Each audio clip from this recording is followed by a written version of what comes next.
Sebentar, sebentar.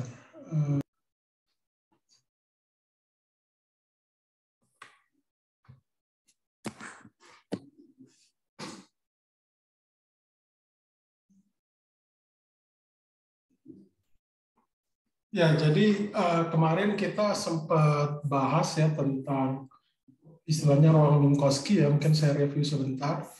Jadi ruang Minkowski itu adalah ruang peristiwa. Jadi di titik-titik ruang Minkowski itu adalah menggambarkan peristiwa fisik. Jadi ada komponen waktu dan ruang.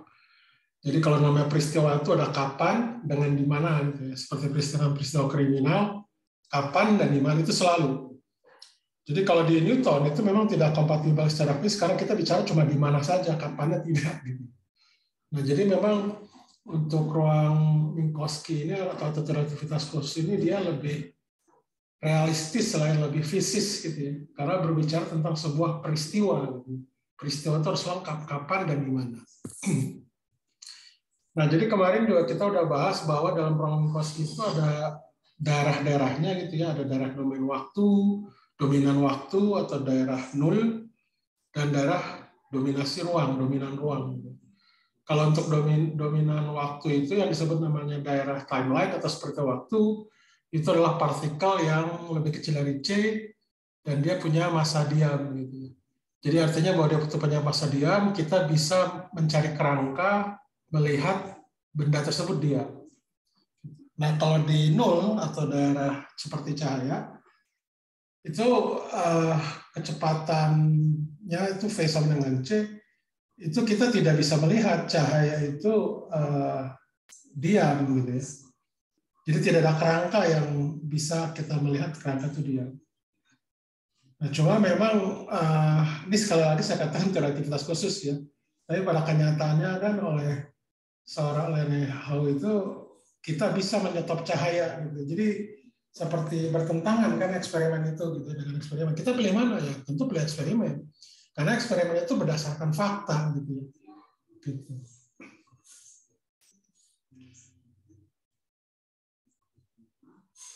Kemudian jadi apa istilahnya kita tidak bisa melihat cahaya itu diam. Jadi bagaimana kalau misalkan itu ada fakta seperti itu kita melihat fakta. Nah tentunya untuk menjelaskan hal seperti itu relativitas khusus saja tidak cukup, jadi harus melibatkan teori kuantum gitu ya, atau teori yang lainnya. Gitu ya. Jadi banyak hal gitu. Jadi kalau relativitas khusus ya emang itu bertentangan tentunya. Oke, kemudian ada satu dominasi ruang atau disebutnya daerah seperti waktu, itu adalah kecepatan yang lebih besar dari C, ya, dan biasanya ya bisa dikatakan ini tidak fisis ya. Karena dia punya massa diam imajiner yang memang tuh ya tadi alasannya tidak fisis. Dan apa namanya di sini kausalitas itu tidak berlaku. Gitu. Jadi artinya ya tadi sebab bisa mendolimi akibat. Harusnya kan sebab akibat, ini akibat sebab. Gitu. Jadi agak ya bukan agak memang aneh gitu ya. Kemudian ini juga menggambarkan misalkan ya dominasi ruang itu adalah dua peristiwa yang tidak nyambung. Nah, nanti akan kita lihat gitu ya. Contohnya. Nah, ini jadi tadi terkait dengan buktinya. Kemudian kemarin itu kita bahas tentang ini. Ya. Jadi yang saya inikan ini adalah apa namanya?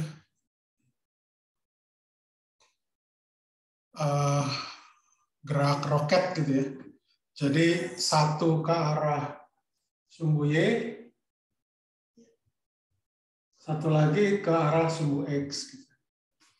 Nah, jadi pertanyaan itu adalah bagaimana kecepatan dan kelajuan roket diukur oleh masing-masing pengamat. Yang kemarin kita sudah bahas, ya, jadi misalkan untuk roket pengamat di roket 1 melihat roket 2. Ya, contohnya tuh ini.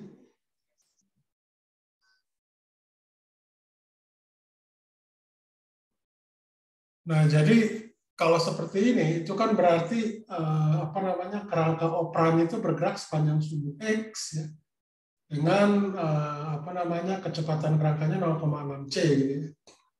Sehingga nanti didapat untuk Vx prime itu komponen Vx-nya melihat roket 2 itu adalah minus 0,6 C gitu kan, memang karena dia seolah menjauh. Sedangkan untuk komponen Y-nya itu Anda dapatkan ini adalah Vy dibagi gamma kali A1 kurang Vx V besar per C kuadrat. Gitu. Jadi didapat 0,4. Nah, kalau sebaliknya gimana? Kalau sebaliknya ini ada ruang kosong di sini. Nah, ini jadi roket.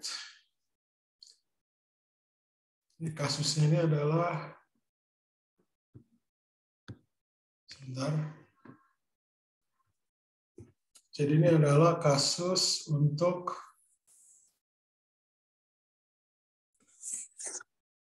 pengamat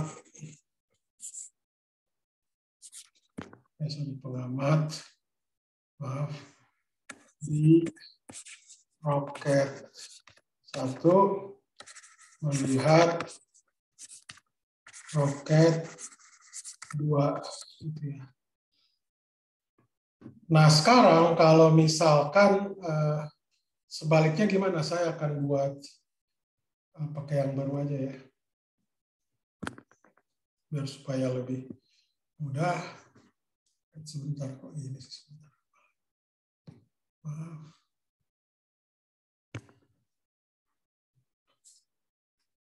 Oke, jadi saya gambar lagi. Ini ada roket yang ke arah sumbu Y gitu ya. Ini Y. Ini adalah X gitu. Jadi ini ada 2 roket gitu ya. Jadi ini roket 2, ini roket 1.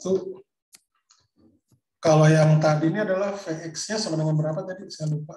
Ada yang ingat nggak? Ini V-nya tentunya 0. Gitu. Di sini Vx-nya 0, V-nya sama dengan, bentar, saya lihat ya. Kita lihat dulu.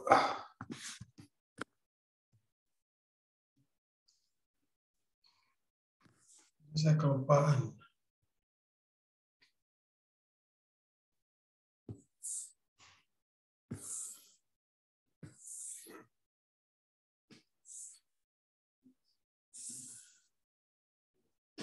V-nya 0,8 C, ininya Vx-nya 0,6. Oke.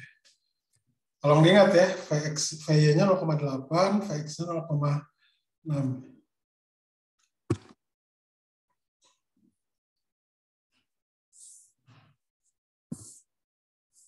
Oh, di bawah ya. Tadi di sini 0, berapa tadi? 0,8 ya. Ini 0,6 C, betul ya. Nah, sekarang begini, saya mau cerita dulu tentang kalau saya punya 2 kerangka, ini Y, ini X, gitu. Ini tentunya O. Kemudian yang kerangka lagi, dia bergerak. Ini adalah X prime, ini Y prime, ini Y prime. Nah, dia bergerak sepanjang sumbu Y itu dan kecepatan V, gitu ya. Nah, berarti untuk transformasi Lorentz-nya gimana? Untuk kasus seperti ini. Transformasi Lorentz.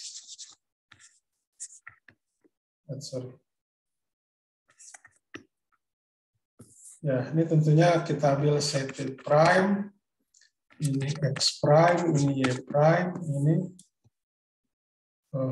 dijauhin aja dulu.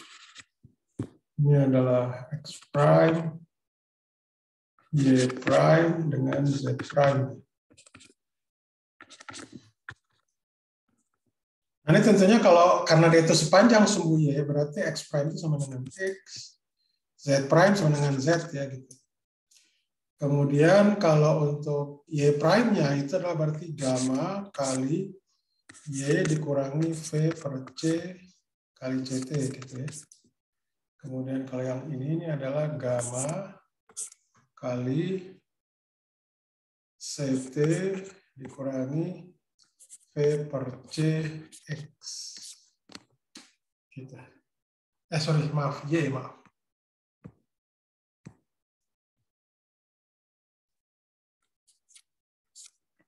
Oke. Sampai sini dulu ada pertanyaan nggak sebelum saya lanjutkan? Permisi Pak, izin bertanya. Ya, silakan.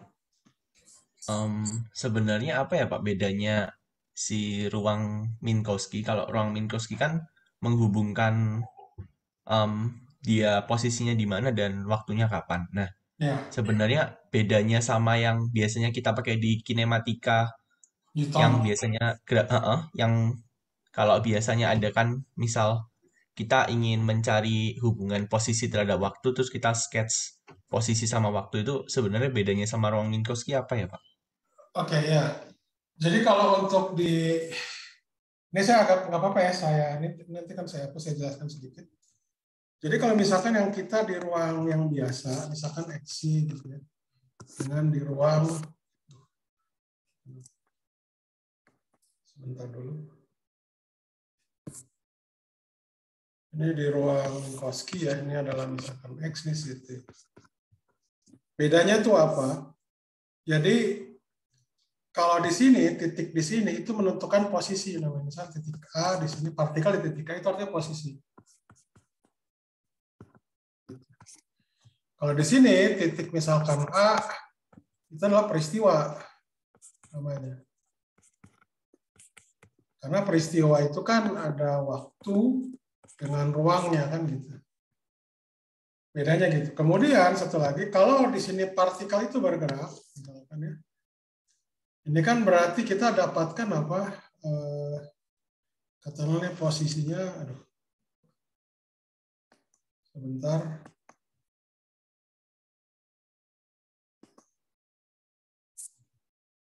Ini misalkan posisinya itu terhadap titik O itu adalah gini, misalkan R. Gitu.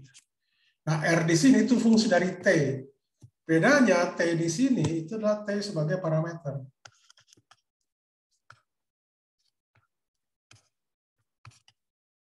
Gitu.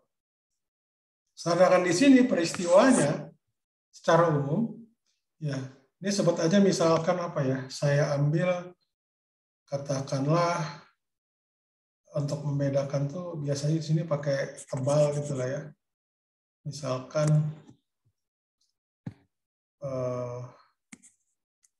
di sini R juga tapi R tebal gitu. R tebal. Jadi R tebal itu ya. Jadi ini parameternya waktu gitu ya, dan ini disebutnya bersifat mutlak gitu ya. Nah, kalau di sini itu adalah posisinya yang katakanlah di sini terhadap titik O di sini katakanlah ini yang disebut namanya R gitu ya. Nah, R itu fungsi dari apa? Nah, biasanya yang kita ambil itu fungsi dari apa bisa tahu itu adalah waktu sebenarnya. Jadi tahu di sini adalah waktu sebenarnya.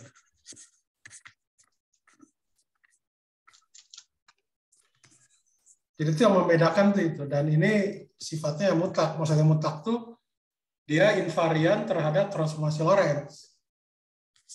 Maksudnya mutlak tuh di sini gitu. Atau Anda bisa juga pakai yang S. S itu adalah panjang sebenarnya.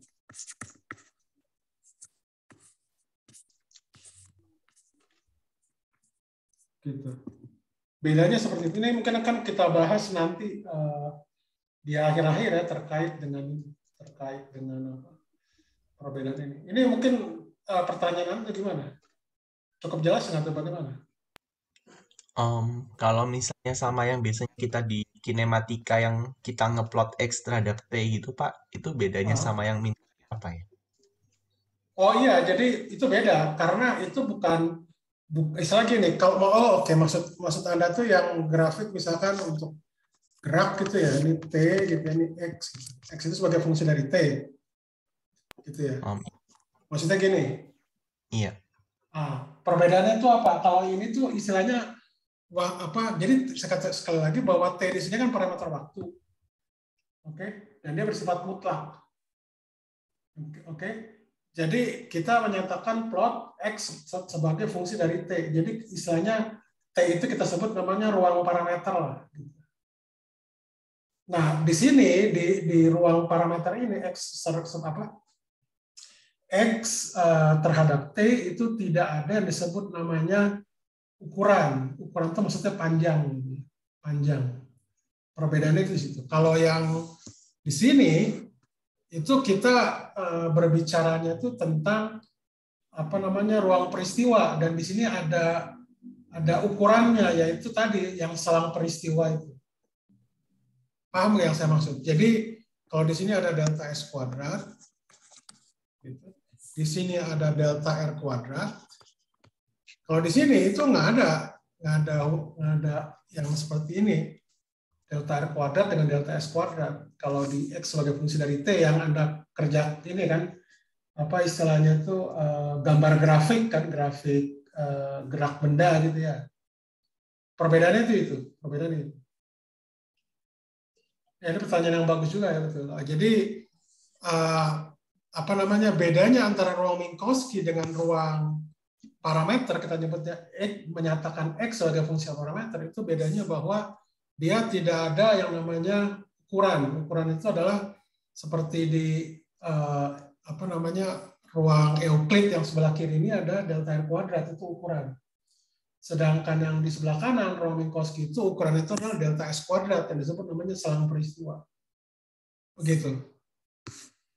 Jadi ini tidak ada ukuran, tidak ada ukuran. Kita nyebutnya ukuran. Ukuran itu ya tadi terkait dengan kalau bahasa kerennya metrik, tidak ada metrik, tidak didefinisikan metrik. Yang nanti akan kita bahas ya tentang metrik itu apa. Tidak didefinisikan atau diperkenalkan metrik. Oke, itu mungkin bisa ini yang Anda maksud seperti ini atau bagaimana? Berarti meskipun terlihatnya dia bisa definisikan di mana dan kapan, tapi kayak dia nggak ada ukuran yang bisa diukur gitu ya, Pak? Iya betul. Jadi agak berbeda dengan yang ruang Minkowski ini. Jadi kalau ini kan set T di sini dia memang istilahnya koordinat gitu. Jadi dia set T di sini, T di sini itu dia koordinat, sama halnya dengan X juga. Jadi set T itu kedudukannya sama untuk yang di ruang Minkowski antara T dengan X. Sama halnya juga dengan Y dengan X. Walaupun memang kita bisa gambar juga Y itu sebagai fungsi dari X, di sini juga bisa kita gambar R sebagai fungsi dari T. Cuma bedanya dia tidak ada ukuran atau metrik lah yang diperkenalkan kalau yang di terakhir ini. Itu aja bedanya. Jadi Baik, makanya Pak. X sebagai fungsi dari T itu dia tidak pernah kan Anda lihat di sini bahwa ini adalah peristiwa, enggak. Dia cuma kita menyatakan X dalam parameter T. Itu bedanya. Jelas, Pak. Terima kasih, Pak. Oke, ya sama-sama. Itu pertanyaan yang bagus itu. Ya, saya juga kemarin itu karena nggak ada yang nanya, jadi saya tidak menjelaskan ya.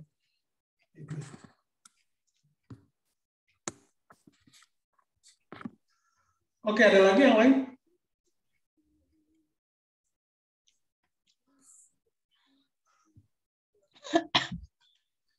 Nah, juga kalau Anda lihat di sini, maksud saya menggambarkan grafik, bukan grafik, koordinat di ruang Minkowski itu ada CT kan. Jadi maksudnya CT ini memang dia punya ini khusus, kan satuannya sama-sama panjang kan, CT dengan X. Kalau di sini kan X terhadap fungsi dari T, jadi X meter, T-nya itu detik, gitu. Itu dua kuantitas yang berbeda gitu. Kuantitas yang berbeda. Tapi yang lebih penting lagi di sini di X sebagai fungsi dari T itu tidak diperkenalkan ada yang namanya ukuran atau metrik. Oke, terkait dengan yang ini, ada pertanyaan dulu nggak? Transformasi Lorentz untuk ketika ini, apa namanya, geraknya di sepanjang sumbu Y. Oh ya, saya lupa, gamma di sini itu adalah sama ya. Ini adalah 1 kurang V besar kuadrat per C kuadrat pangkat setengah. Jadi saya ingat lagi bahwa V di sini itulah kecepatan kerangka ya. Kebetulan di sini adalah sebagai sumbu X, sebagai sumbu Y bergeraknya. Oke? Nah, berarti nanti dari sini itu kita dapatkan, ya. Jadi dari sini ini kita dapatkan bahwa dt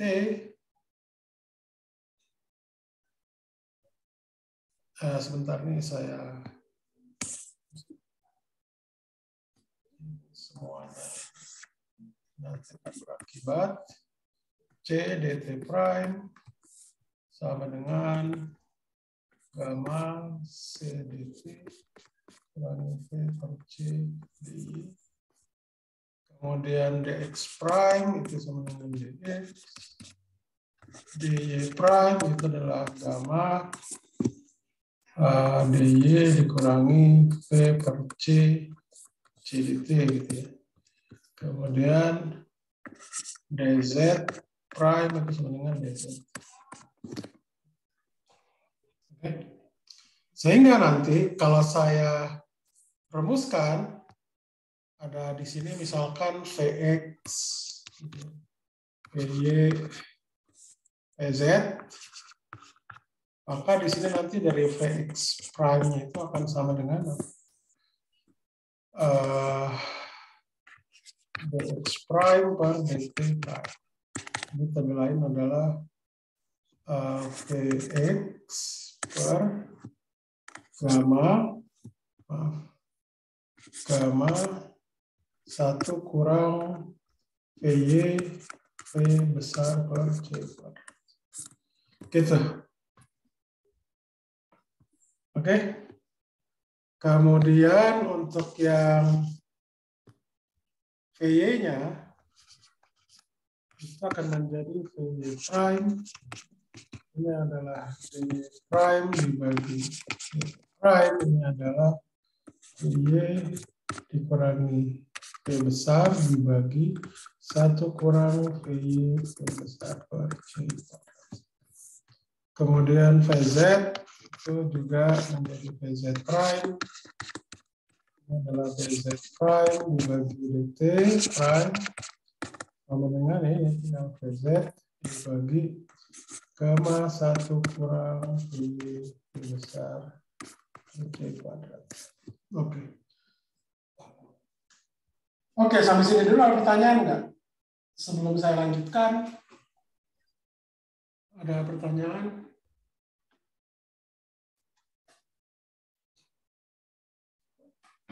Pertanyaan?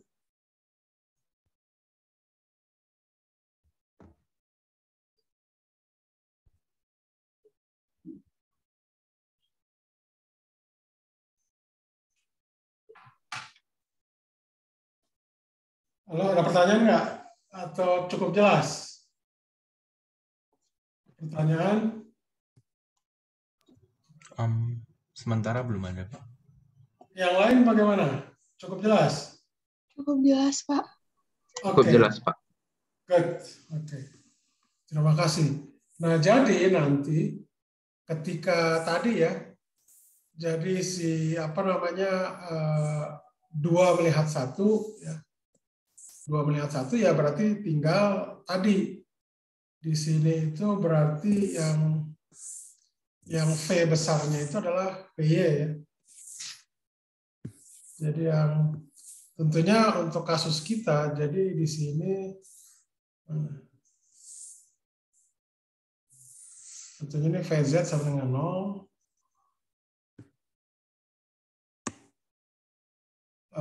Vz-nya sama dengan 0 gitu ya. Kita tahu. Terus kalau untuk yang Vx-nya itu adalah, Vx-nya itu sama dengan maaf. Ini Vx-nya 0, kemudian V-nya itu adalah V besar gitu ya.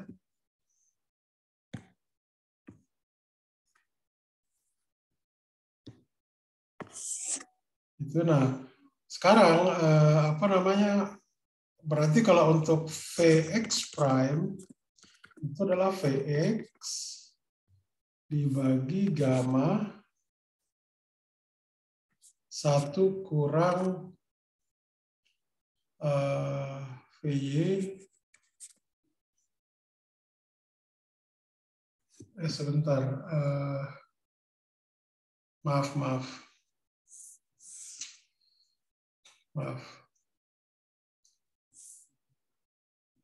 Sebentar. Saya takut salah ya. Sebentar ya. Ini berarti adalah V besar dibagi C kuadrat. Oke.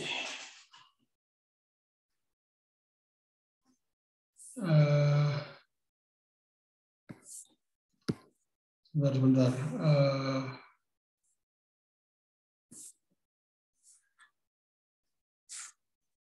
PZ-nya 0, betul. Nah, sedangkan di sini, oh mohon maaf,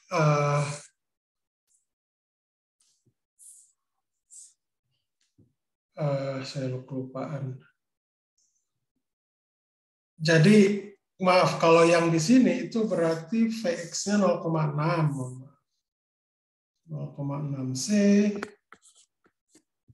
gitu. Kemudian V-nya itu 0. V-nya itu 0 ya. Kan kita melihat ini. Ini apa istilahnya? Betul ya? Untuk yang kasus kita kan ya.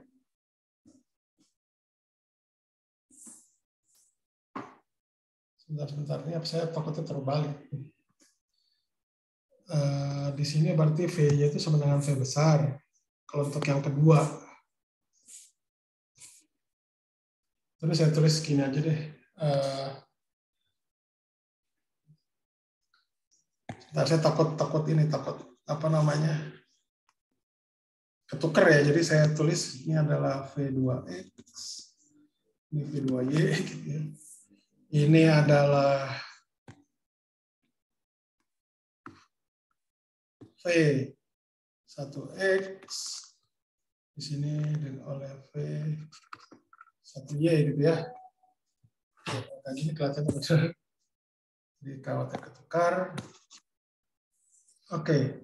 Nah, berarti yang di sini ya, ini adalah kita melihatnya itu adalah ini adalah V, ini adalah V. Sebentar, saja. Nah, ini adalah V1Z, ini 0. Kemudian V1X, itu berapa V1X-nya?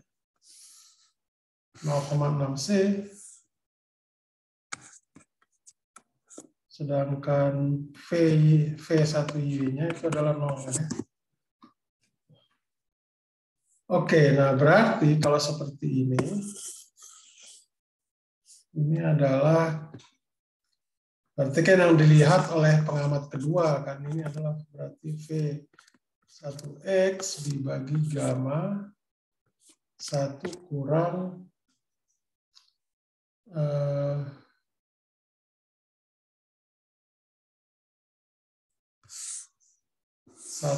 sebentar.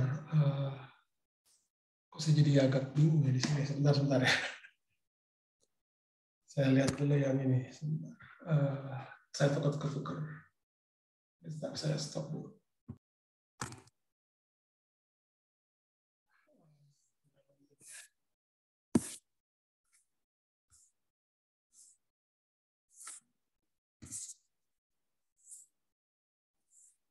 Nah, ini berarti, ini betul ya seperti ini ya.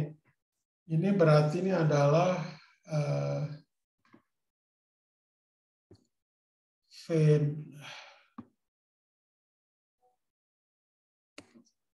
ini teh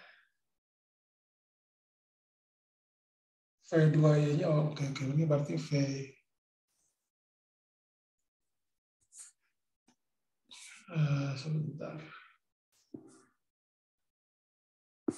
Sebentar loh, kalau kita coba yang V2Y-nya itu adalah berarti pakai yang ini kan ya? Pakai yang ini kan ya? Ini berarti ini adalah VY, V1Y dikurangi V dibagi 1 kurang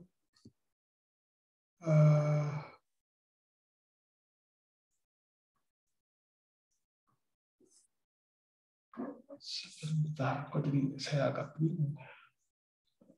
V1Y V dibagi C kuadrat. Betul ya, seperti ini. Ini berarti V1Y V dibagi C kuadrat ya. Sebentar.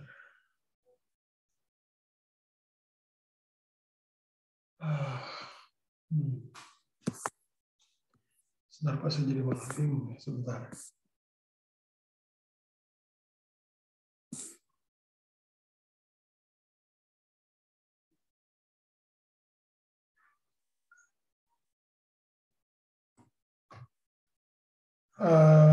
Satu melihat dua.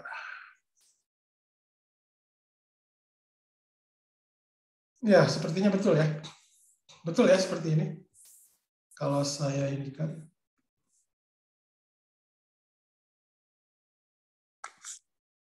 Betul ya. Jadi V besar di sini itu adalah terkait dengan apa namanya kecepatan kerangka, dalam hal ini adalah kecepatan yang apa namanya orang kedua gitu ya, melihat benda pertama gitu ya. Atau ada pertanyaan nggak sampai sini dulu sebelum saya lanjutkan?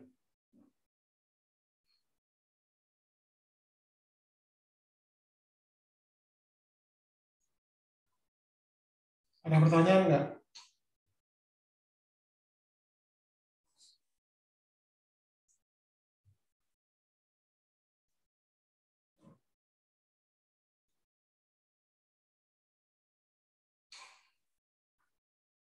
Halo, ada pertanyaan nggak?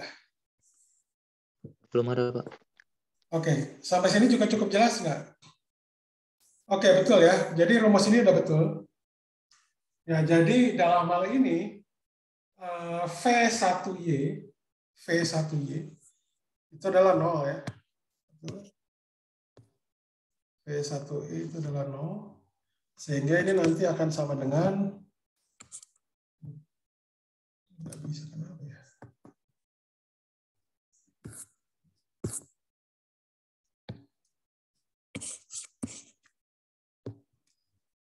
Ini sama dengan minus V gitu ya.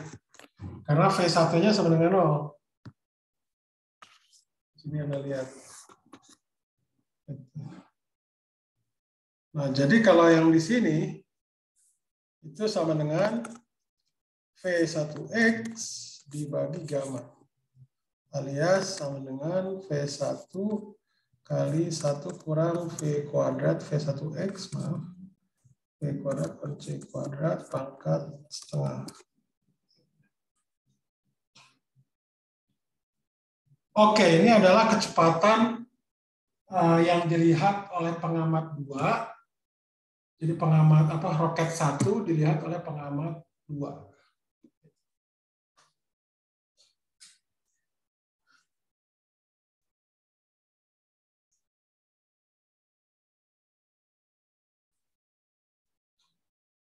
Oke, ada pertanyaan nggak? Pertanyaan?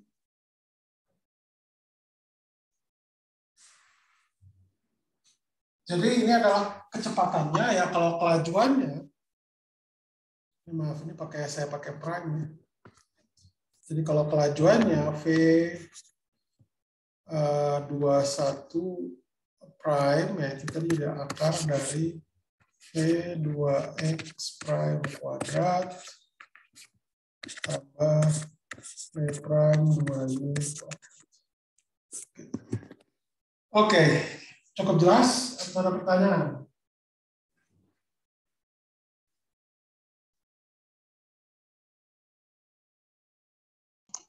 Pak, izin memastikan. Ya, Tadi yang pengamat 1 yang bergerak 0,6 C apa yang 0,8 tadi ya, Pak? jadi kalau untuk kasus kita di sini, yang ini catatannya V1X itu 0,6 C, sedangkan V2Y itu adalah 0,8 C. Nah, berarti kalau untuk kasus kita di sini, berarti V besar di sini itu adalah 0,8 C. Gitu. Oh, baik, Pak. Ya. Betul ya? Yang bertahan itu hanya untuk yang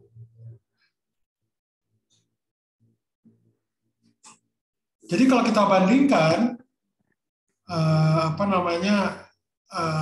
tentunya antara pengamat 1 melihat pengamat 2 dengan pengamat 2 melihat pengamat 1 itu berbeda ya. Berbeda. Ini kecepatannya juga berbeda masing-masing. Oke, ada lagi nggak yang mau ditanyakan? Rasanya ini benar ya.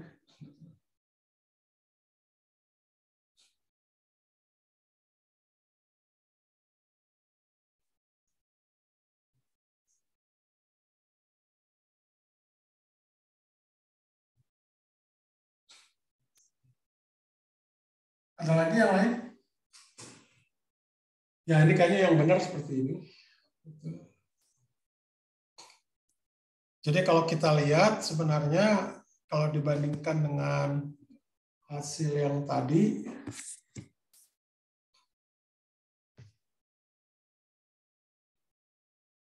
sorry.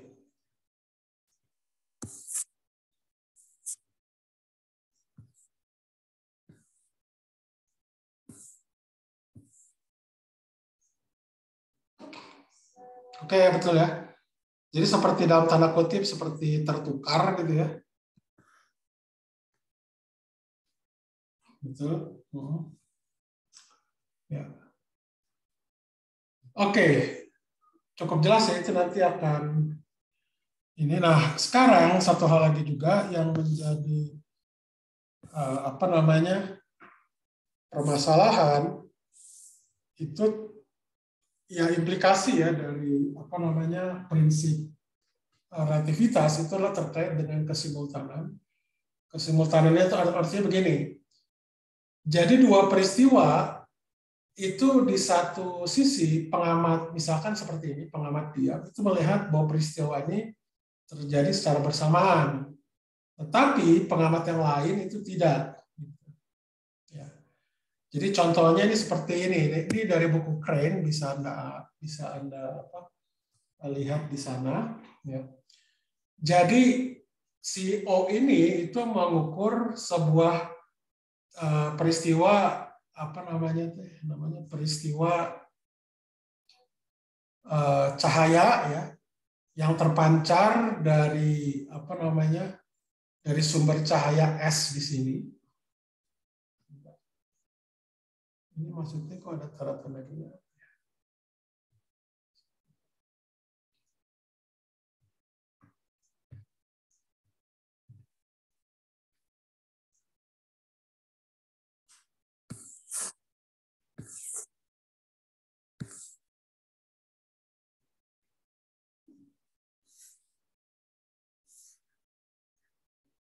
Oke, nggak apa-apa nih, berarti ini saya nggak tahu yang cerah ini. Jadi ini ada lampu lah gitu ya. Jadi lampu menyala, itu ada receiver A dengan receiver B lah gitu ya. Jadi receiver A itu di X sama dengan 0, source-nya itu sumbernya di X sama dengan L per 2, sedangkan di B itu adalah L per 2. Nah, di A, si pengamat O itu mengukur bahwa waktu tempuh cahaya dari L, dari dia sumber ke A itu adalah L per 2C gitu ya. Begitu juga TB yang diukur. Nah, ini artinya apa? Karena dia itu waktunya sama, itu artinya delta T AB menurut DO ya. Itu delta T-nya sama dengan 0. Ya. Jadi delta T-nya sama dengan 0, ini artinya bahwa A dan B kejadiannya secara simultan. Gitu. Oke?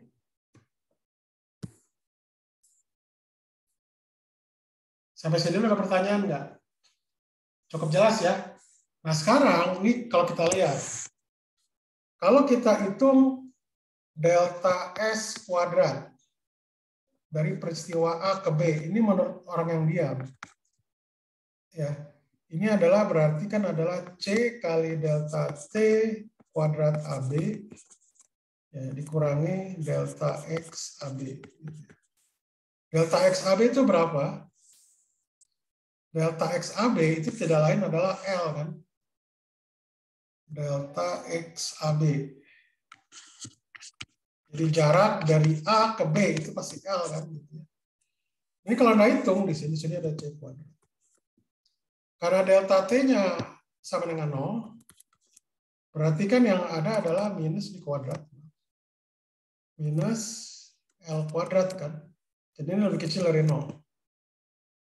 Artinya ini apa? Artinya ini apa? Artinya ini apa? Bisa Anda ini nggak? Artinya ini apa? Peristiwa pemancaran cahaya dari S ke A dengan S ke B sifatnya bagaimana? Halo, halo.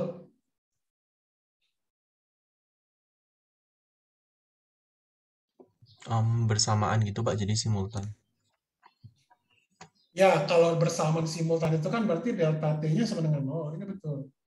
Tapi delta S kuadrat yang merupakan selang peristiwa itu ternyata dia negatif. Artinya apa? Artinya bahwa peristiwa A ke B itu tidak nyambung ya, tidak berhubungan maksudnya. Jadi ini artinya bahwa tidak berhubungan. Tidak berhubungan.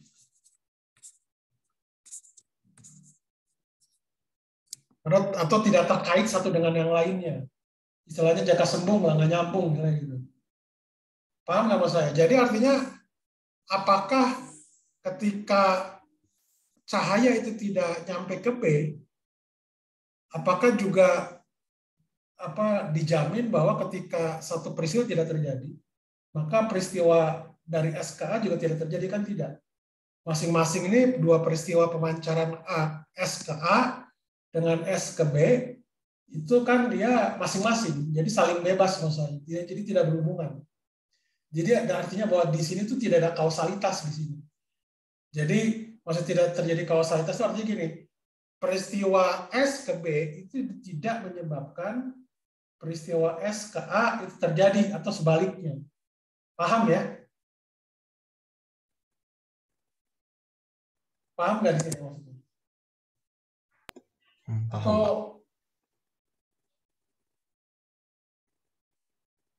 Halo, paham nggak maksudnya? Paham Pak. Paham ya, oke, cukup jelas ya. Sama seperti begini, ketika misalkan Anda ada melihat lampu di sana, kemudian ada orang lain juga melihat lampu yang sama. Peristiwa Anda melihat lampu dengan orang lain dengan melihat lampu itu kan tidak saling berhubungan. Maksudnya gitu. Jadi itu tadi tidak nyambung, kecuali kalau misalkan ketika Anda tidak dapat melihat lampu, itu menyebabkan orang lain tidak bisa melihat. Itu beda. Itu ada sebab akibat. Tapi kalau ini Anda bisa melihat lampu, orang lain juga bisa melihat lampu. Yang sama. Itu artinya kan kejadian tersebut itu saling bebas. Itu tidak saling berhubungan. Nah, itu artinya bahwa peristiwa ini tidak saling berhubungan atau delta S kuadratnya itu lebih kecil dari 0. Paham ya? Itu maksudnya itu salah satu kenapa itu tuh tidak ada hubungan, maksud saya kalau delta S kuadratnya lebih kecil dari 0. Oke? Oke. Nah sekarang ada pengamat lain yang misalkan O prime, dia bergerak dengan kecepatan v, ya katakanlah di sepanjang sumbu x lah ya, gitu. Melihat peristiwa ini, pemancaran dari S ke A dengan S ke B. Nah, kira-kira mana yang terjadi lebih dulu? Ini kita lihat di sini. Jadi kalau misalkan kita pakai transformasi Lorentz, jadi TA di sini itu adalah yang diamati oleh pengamat A, ya. XA itu adalah koordinatnya yang diukur oleh A, kemudian XB itu adalah koordinat dari B yang penerima atau receiver B yang diukur oleh yang diam, ya, pengamat yang diam. Kemudian TB itu juga sama, ya. Jadi waktu itu adalah ini. Nah, ini sekarang kalau kita lihat di sini, itu ternyata TA prime itu dapat hasilnya karena XA itu sama dengan 0. Berarti didapat di sini adalah ini sama dengan gamma L per 2C. Jadi peristiwa waktu yang diterima oleh A menurut pengamat yang bergerak, ya, itu adalah TA prime sama dengan gamma dibagi L per 2C. Sedangkan pengamat yang bergerak juga itu mengukur waktu yang diukur cahaya itu sampai ke B, itu ternyata seperti ini. Ya. Ini adalah gamma kali L per 2C dikurang V kuadrat per C kuadrat kali L, kan? Karena XB itu adalah L. Nah, jadi kalau saya lihat delta T prime AB ini adalah delta, istilahnya waktu yang diukur oleh pengamat yang bergerak itu ternyata tidak 0. Jadi menurut O prime, peristiwa ini itu tidak terjadi secara simultan. Gitu ya. Karena delta T-nya tidak lagi 0. Kalau di sini kan delta T AB kan sama dengan 0. Artinya dia simultan. Nah, kalau di sini itu delta T AB-nya, delta T prime AB-nya itu ternyata tidak sama dengan 0 dan bahkan dia lebih kecil dari 0. Gitu ya. Paham ya? Oke. Nah, artinya kalau delta T di sini definisinya betul kan, delta T AB itu TB kurang TA. Kita ikutin. Nah, jadi kalau delta T prime AB itu adalah TB prime dikurangi TA prime, itu kan ternyata lebih kecil dari 0. Itu artinya apa? Bahwa waktu yang sampai cahaya itu waktu yang sampai menurut kerangka yang bergerak ternyata lebih kecil, lebih cepat gitu dibanding dengan yang A. Sehingga menurut O prime itu kejadian B itu terjadi lebih dulu dibanding dengan kejadian A. Oke? Paham nggak maksudnya di sini? Nah, kalau misalkan delta T prime AB itu lebih besar dari 0, itu artinya delta T prime B itu lebih besar dari T prime A. Nah, kalau ini A lebih dulu dibanding dengan B. Kalau ini kebetulan yang kasusnya ke kiri. Ke kiri. Oke, ini cukup jelas nggak tentang kesimultanan? Atau ada pertanyaan dulu nggak? Komentar atau apa terkait ini?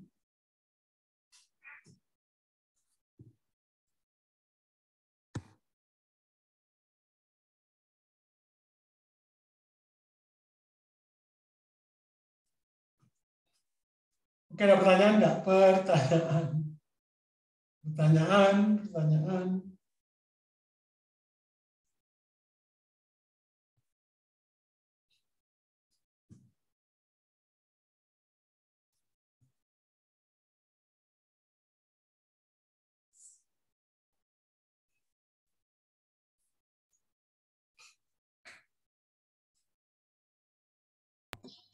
Dari saya belum ada, Pak. Belum ada, oke.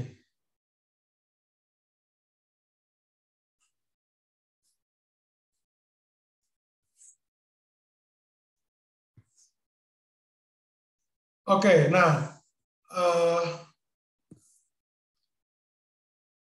nanti Anda bisa buktikan kalau delta S kuadrat AB itu lebih kecil dari 0, maka pastinya delta S prime kuadrat itu pasti juga lebih kecil dari 0. Jadi ini menurut DO. Nah, kalau itu menurut di pengamat yang bergerak, yang delta S prime AB kuadrat pasti lebih kecil dari 0 juga. Jadi artinya kedua pengamat tersebut melihat memang kejadian ini itu memang tidak berhubungan gitu ya. Paham yang saya maksud ya?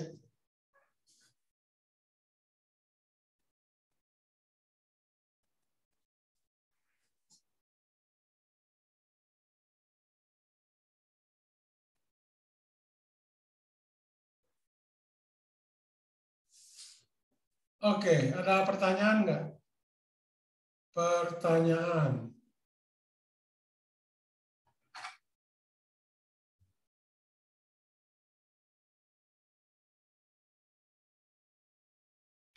Tidak ada. Oke, cukup jelas? Semoga cukup jelas. Sekarang ada lagi nggak ya? Terkait dengan ini. Ini saya juga lupa nih apa. Saya waktu itu membahas apa ya, lupa saya. Rasanya sih dari sini sudah tidak ada ya. Oke. Sebentar ya, saya lihat lagi juga yang lain.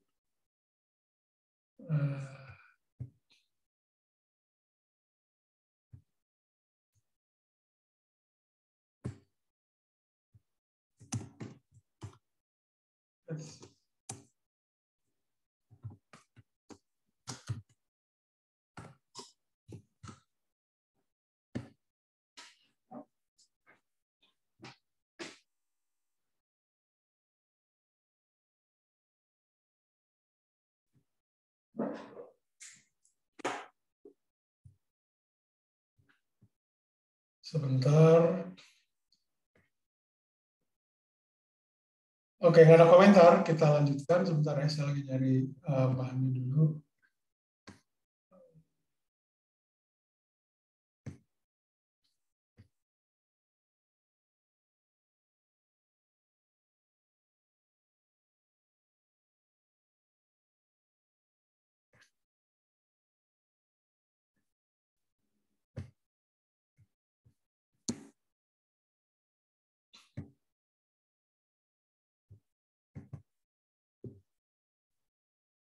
Oke.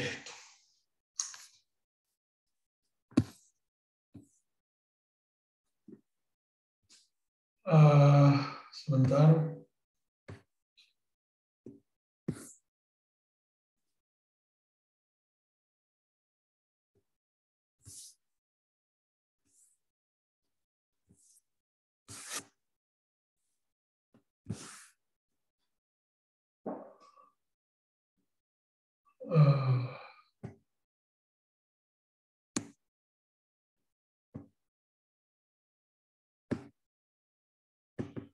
Oke, ini udah kelihatan ya?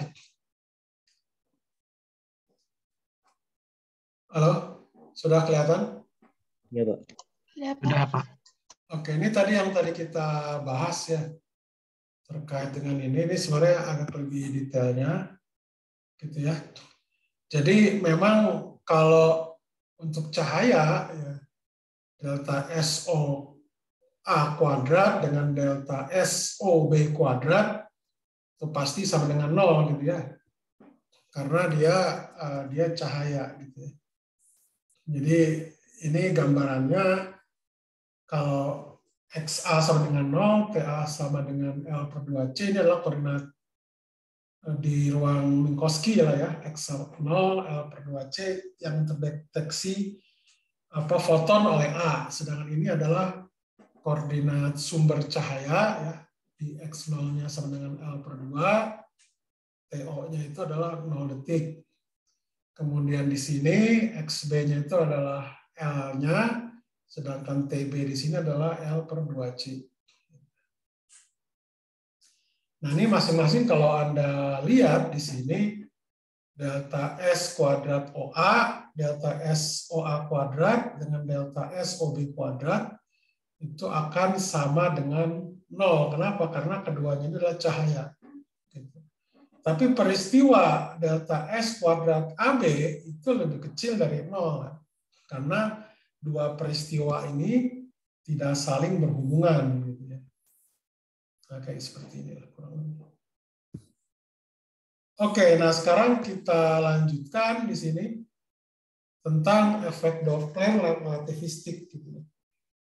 Nah, jadi satu hal lagi yang terkait implikasi dari prinsip relativitas itu adalah terkait dengan efek Doppler relativistik. Nah, cuma mungkin perbedaannya kalau untuk nanti penurunannya itu memang tidak mirip seperti gelombang suara, efek untuk gelombang suara itu berbeda kan. Dia pakai ada gambar-gambar terkait dengan gelombang gitu. Tapi kalau di sini tuh berbeda gitu ya. Tapi itu gambaran klasik Newtonnya saja bahwa kita bisa saja menggunakan seperti itu, tetapi kita tidak bisa mendapatkan efek relativistik dari efek Doppler cahaya. Di sini dikhususkannya untuk efek Doppler cahaya yang relativistik gitu ya. Gitu.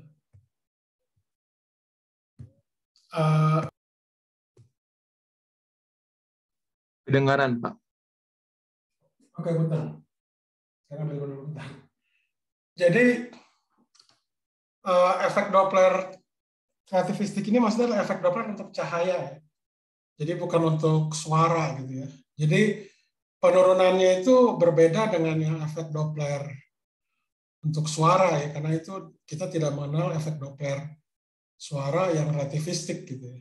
Jadi ini untuk yang cahaya dikhususkan.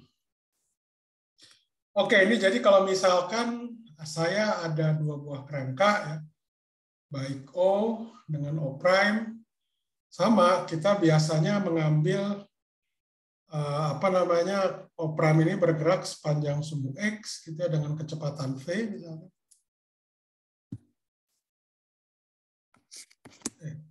Ketebalan.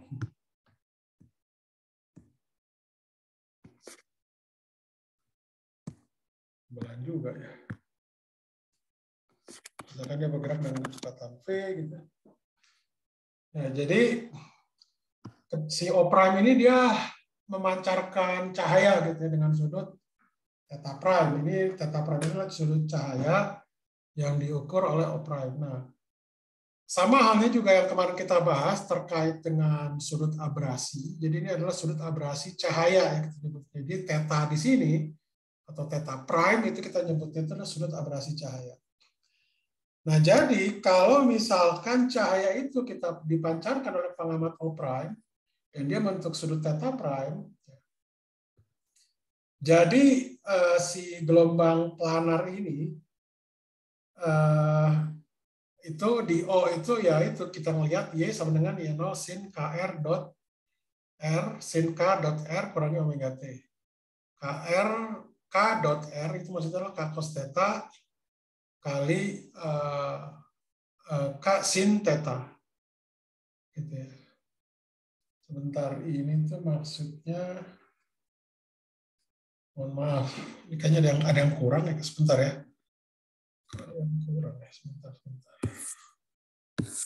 Harusnya itu ada X dan Y-nya. Saya kelupaan namanya. Oh, ini maksudnya ini. Mohon maaf.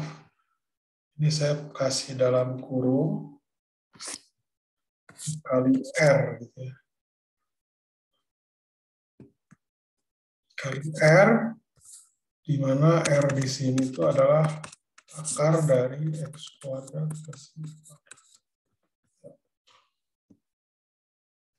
Itu maksudnya harusnya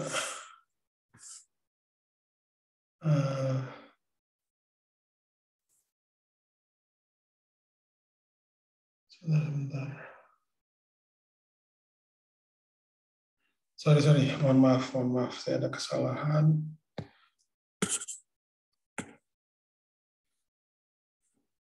Ini saya tulis ulang lagi aja ya, saya tulis ulang lagi.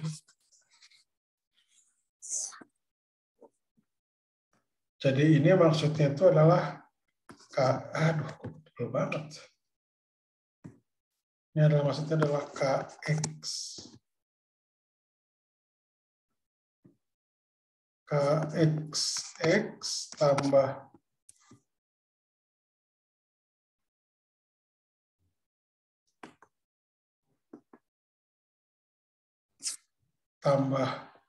KYY, di mana KX itu adalah K cos theta X ditambah K sin theta Y. Maksudnya gitu. Oke.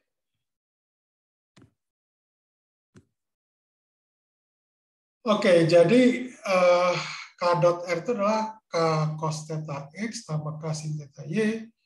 Sedangkan di O prime itu tinggal Anda ganti aja Y prime sama dengan Y0 prime.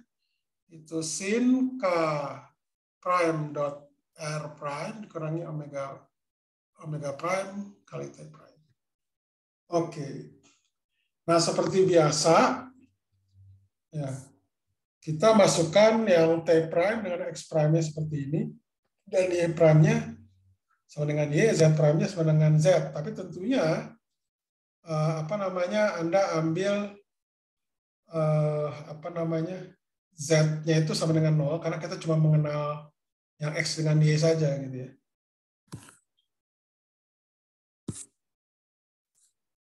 Oh, sorry.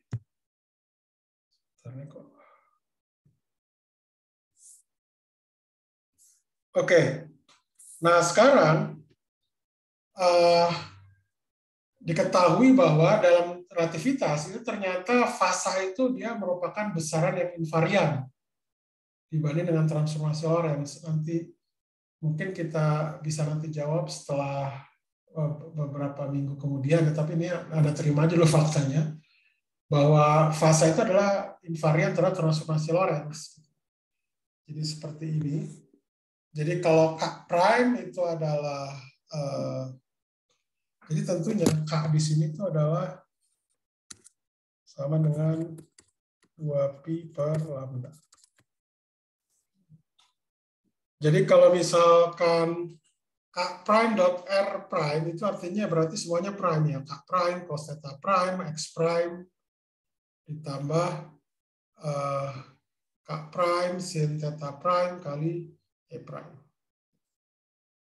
Ya. Nah, jadi kalau Anda masukkan, Anda samakan yang bagian Y dengan Y prime, kan karena Y prime sama dengan Y, gitu ya. Jadi Anda samakan di situ. Itu ternyata saya dapatkan itu persamaan satu di sini, bahwa sin theta per lambda sama dengan sin theta prime per lambda prime.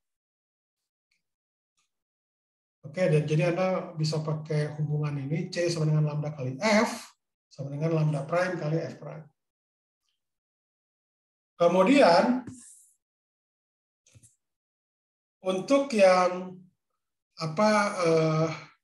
itu untuk yang Y, sedangkan untuk yang bagian X-nya dan bagian T-nya itu didapatkan bahwa K cos theta itu sama dengan gamma kali K prime kali cos theta prime dikurangi omega prime per kali V per C kuadrat.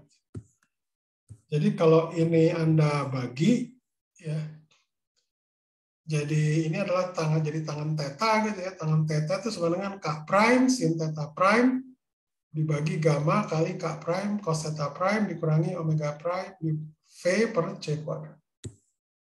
Nah, ini namanya sudut abrasi cahaya. Nah, nanti tolong untuk tugas Anda berikutnya, bukan minggu depan ya, nanti 2 minggunya lagi ya. Ini tolong nanti dijabarkan penurunannya. Seperti ini. Kemudian untuk yang omega, bagian omeganya itu adalah yang bagian T-nya, itu didapat bahwa omega itu sama dengan gamma kali omega prime ditambah K prime V kali V cos theta prime. Nah, K prime-nya kan kalau kita lihat itu adalah tidak lain adalah omega prime per C. Nah, rumus ketiga ini itu yang disebut namanya efek Doppler cahaya. Jadi omega itu kan terkait dengan frekuensi. Ya, artinya frekuensi itu bisa mengalami pergeseran. Gitu, seperti ini. Gitu ya, ini secara umum. Nah, sekarang kalau kita balik tuh bagaimana? Nah, kalau kita balik itu kita harus menggunakan yang namanya, kalau kita balik itu kita harus menggunakan yang namanya, ini kok nggak ada ini.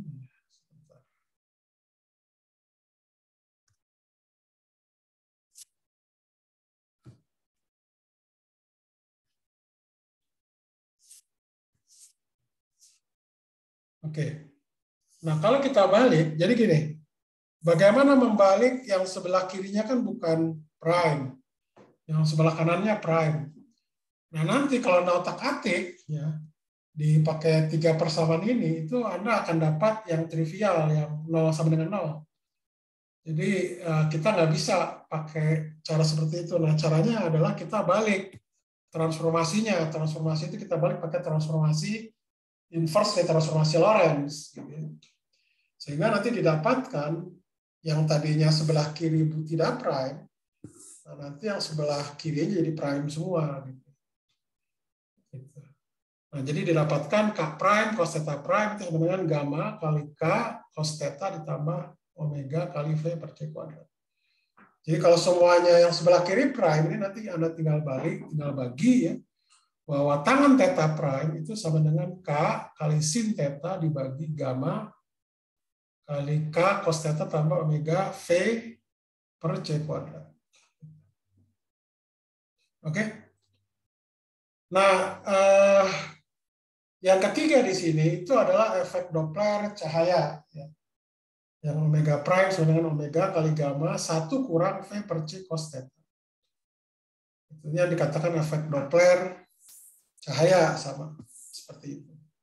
Nah, jadi kalau Anda ambil sudut khusus di sini yang theta sama dengan pi, ya, itu artinya sumber bergerak mendekati pengamat atau pengamat bergerak mendekati sumber. Jadi itu didapatkan bahwa omega prime itu sama dengan akar dari 1 tambah V per C bagi dengan 1 kurang V per C. Sedangkan kalau untuk theta sama dengan 0 itu berarti sebaliknya. Sumber menjauhi pengamat atau pengamat bergerak menjauhi sumber. Gitu. Jadi kalau Anda lihat di sini yang menariknya adalah omega prime di sini kan ada penambahan ya ketika pengamat atau sumber bergerak. Jadi kalau di kerangka diamnya mah dia tetap sama nilainya. Tapi ketika di kerangka bergerak itu frekuensinya bertambah lah intinya gitu. Nah, kalau frekuensinya bertambah kita tahu bahwa kalau E itu kan sama dengan H coret kali omega. Kalau omeganya bertambah itu kan artinya energinya juga bertambah. Jadi artinya di sini yang menariknya itu adalah pengukuran energi itu ternyata juga relatif sifatnya. Jadi satu sisi dia melihat lebih rendah, satu lagi lebih tinggi gitu kan. Ini contohnya untuk efek Doppler cahaya. Gitu. Ini yang menariknya di sini. Jadi ada pengukuran energi cahaya itu berbeda. Gitu.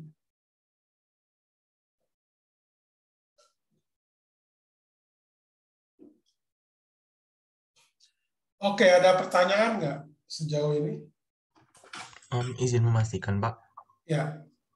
Berarti nanti di rangkuman kita mengenai ini kita tuliskan penurunan buat efek Doppler cahaya ini ya, Pak? Iya, Anda turunkan. Baik, Pak. Secara detail. Itu ada di buku kok. Maksud saya, ya itu tinggal Anda lebih detailkan saja. Kenapa ininya. Jadi lebih jelas. Gitu. Ini saya inikan ini karena ya saya sudah nurunin. Gitu. Jadi kalau nanti diturunkan detailnya takut waktu nggak mencukupi. Tapi intinya seperti itu. Ada lagi nggak selain di sini? Nah, kalau untuk yang theta sama dengan 0 itu juga nanti Anda coba ya. Kita nanti akan kebalik. Ya. Jadi omega prime itu sama dengan akar dari 1 kurang V per C dibagi 1 tambah V per C. Kalau dia itu tetanya sama dengan 0. Nah, yang menariknya itu adalah ketika tetanya itu sama dengan I per 2. Ya. I Pi per 2, sorry.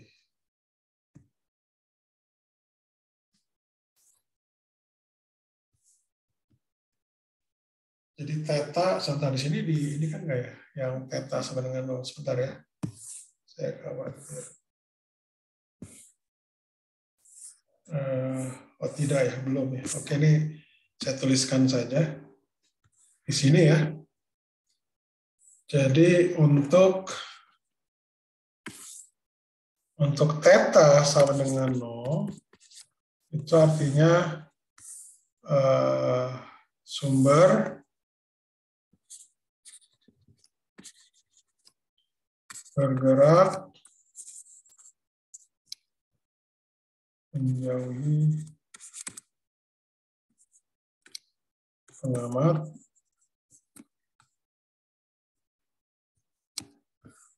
atau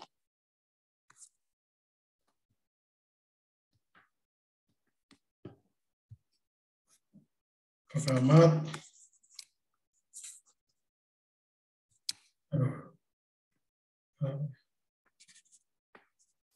bergerak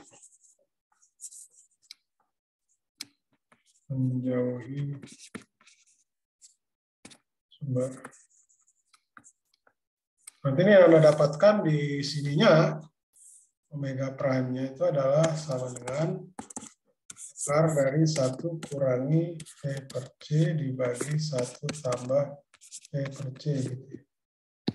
Mungkin akarnya kurang panjang.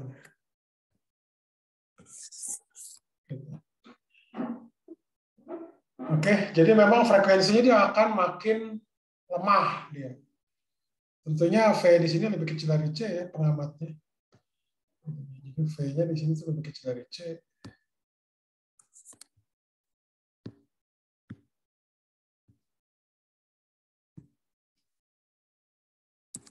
Sini V-nya lebih kecil dari C. Begitu juga yang ini.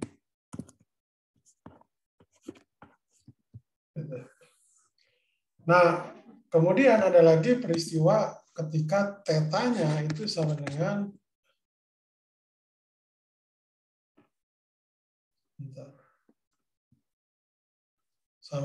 pi per 2. Sorry.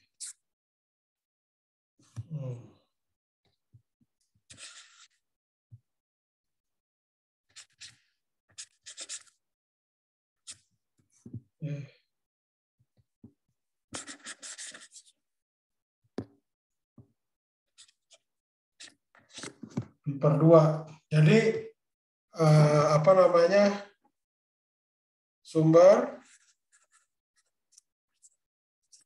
bergerak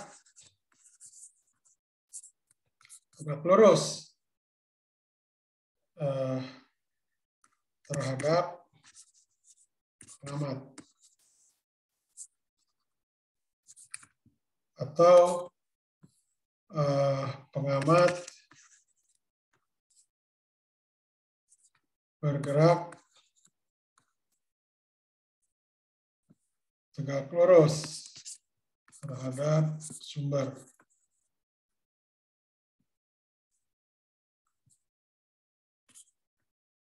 Oke.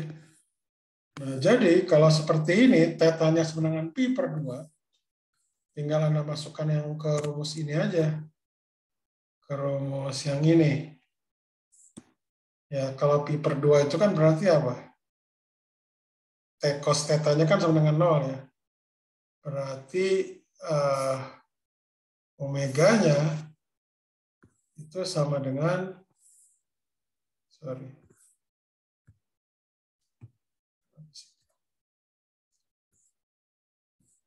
berarti omeganya itu sama dengan omega kali gamma ya.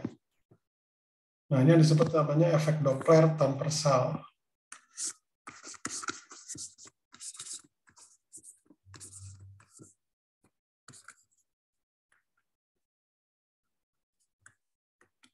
Jadi inilah yang menjadi ciri dari relativitas ya, bahwa apa namanya, efek Doppler itu bisa salah satunya bergerak saling tegak lurus. Nah, ini yang tidak ada di klasik gitu, terkait dengan efek Doppler. Jadi itu masalahnya.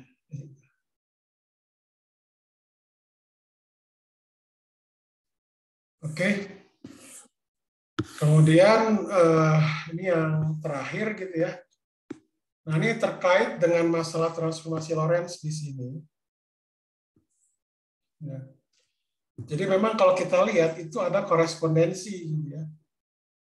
Kan kalau ada X itu terkait dengan momentum, yaitu terkait dengan momentum juga, artinya ruang lah ya, itu terkait dengan momentum kan, kalau X terkait dengan PX, Y terkait dengan PY, Z terkait dengan PZ. Nah, kalau T itu adalah terkait dengan E gitu ya.